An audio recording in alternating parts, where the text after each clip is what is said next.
சிவகுடி வேந்த நடி சிங்கமுக வேத நடி சித்த சிவன் மகனாண்டி. சிவகுடி வேந்த நடி சிங்கமுக வேத நடி சித்த சிவன் மகனாண்டி.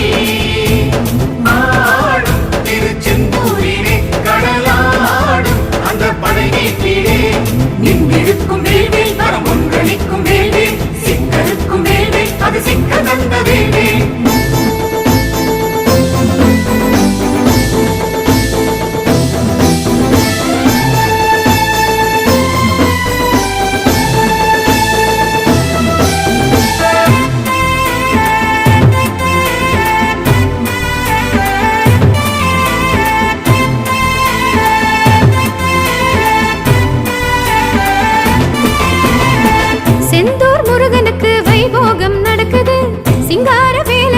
அபிஷேகம் நடக்குது.